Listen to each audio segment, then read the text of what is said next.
Officially RO के through प्रचार सभा के लिए और वहाँ पर सभा बना रखने के लिए हमने ऑफिशियली जो कुछ परमिशन देता है परमिशन ग्रांटेड करके वहाँ पर सभा में पहुँचे थे।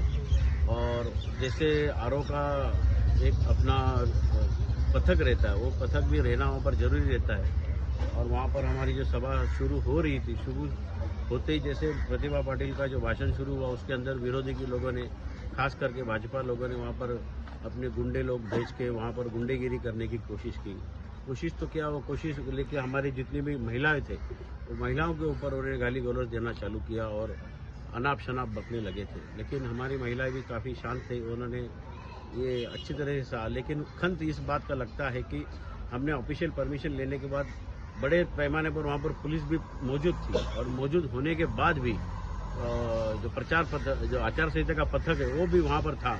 लेकिन मुझे बड़ी दुख की बात लगती है कि इन्होंने वहाँ पर कोई दखल नहीं दिया और उन्होंने वहाँ पर कोई वीडियो शूट वहाँ पर किया नहीं है। और उनकी तरफ से आचार संहिता का जो परमिशेबल प्रचार सभा थी उसके अंदर उन्होंने एक वहाँ पर गुनाह तो भी नोंद करना चाहिए था, एक या आरओ का एक लेटर तो भी जाना चाहिए था पुलिस डिपार्टमेंट में कि ऐसे ऐसे परमिशन होने के बावजूद बाहर के लोग वहाँ गुंडागिरी कैसे कर रहे हैं। लेकिन अफसोस की बात है कि ये सब मिले हुए हैं, हर जगह से मिले हुए हैं और इन पे कोई उम्मीद नहीं मुझे। चुनाव के दरमियान इस तरह के जो विवाद होना, इसको आप कैसे देखते हैं? वाद विवाद तो ये हमारा वार्ड है नहीं है, हम शांति से रहने वाले हैं। यहाँ पे जो लोग हैं अच्छे संस्कार के लोग हैं, ये कभी झगड़ा बिगड़ा चाहते नहीं है। लेकिन यहाँ पर जो वार्ड के अंदर जो चल रहा है, ये बाहर से झगड़ा आ रहा है, बाहर से लोग आ रहे हैं, उसके अंदर गुंडागिरी कर रहे हैं। महिला के ऊपर शर्म लगनी चाहिए उनको कि महिलाओं के ऊपर 10-15 बच्चे लोग आते हैं और गाली गलौज करते हैं और अनाप शनाप बकते हैं। जो ऐसी गाली जो औरतें सुन नहीं सकती ऐसी गाली दी जाती है। तो ये जो भाजपा जो कर रही है शर्मनाक बात है। मैं तो बोलता हूँ ये सारे मीडिया के थ्रू तो पूरा महाराष्ट्र में बात फैलनी चाहिए कि देखो तुम लाड़की बहन बोल रहे हो लेकिन लाड़की बहनों के साथ कैसे अत्याचार कर रहे हो। पुलिस पक्ष पे भी सही से कार्रवाई नहीं करने का आरोप लगाया आपके पक्ष पे, उस पर क्या कहना चाहिए? 100% जो निजामपुरा सेक्शन के जो है हमेशा, अभी कल हमको इतना सब हमारे पास एविडेंस होने के बाद, हमारा परमिशन होने के बाद भी 6 घंटा एफआईआर को लगता है, 6 घंटा। और वहाँ पर महिलाओं को वहाँ पर बोला जाता है कि आप बैठे रहो करें। अरे ये कौन सी बात है, ये कौन सा तरीका है? तो कहने का मतलब है लॉ एंड ऑर्डर मेंटेन करने का उनका काम है, हमारा काम तो नहीं है।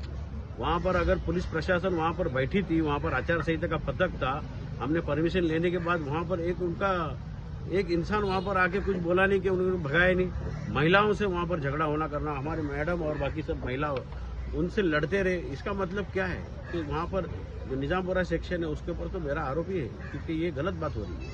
चुनाव के दरमियान इस तरह के हालत फिर से ना हो तो इसके लिए आपने इसकी कोई तैयारी की है?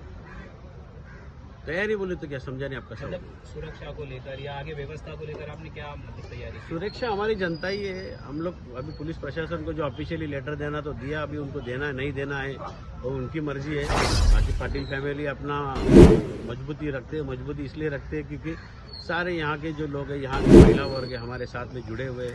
वही हमारा सेल्फ प्रोटेक्शन, अभी हमारे लिए प्रोटेक्शन तो वही है, हम उनकी खुद के लिए उनके लिए प्रोटेक्शन है। क्या लग रहा है इस बार के चुनाव निष्पक्ष हो रहे हैं? निष्पक्ष तो नहीं हो रहे। यहाँ पर अलग अलग ढंग के अलग अलग तरीके से गुंडागिरी की जाती है। यहाँ पर जो लोग शांत है, घरों में अपनी सुख शांति चाहते हैं, उनकी सुख शांति भंग करने का कोशिश चालू है। और जैसे आज आप मीडिया से मैं भी बात कर रहा हूँ तो एबीपी में हमने शायद वो कल न्यूज़ फ्लैश भी हुआ था, तो आपने वो वीडियो में भी देखा है कि किस तरीके का ये चल रहा है। ये तरीका कौन सा है, ये गुंडेगिरी कौन से तरीके से जा रही है, दहशत मचाई जा रही है। लेकिन ये पब्लिक है, बहुत होशियार है, तो पब्लिक से भी आह्वान करूंगा कि ऐसे गुंडेगिरी को डरे ना। और आप सुरक्षित है, आप सुरक्षित है। जैसे कि गवर्नमेंट है वो सुरक्षित चाहती है, खाली महिलाओं को लाड़की बहन बोल के देना ये सब कुछ नहीं होता है, लेकिन महिलाओं की सुरक्षा करना ही उनका धर्म है।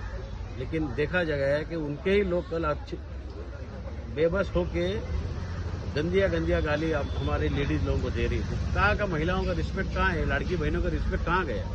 यानी जब चुनाव आता है तो आप हमारा रिस्पेक्ट लेडीज को रखते ही नहीं। तो ये हमारे लिए एक दुख की बात है कि बोलते कुछ है करते कुछ है।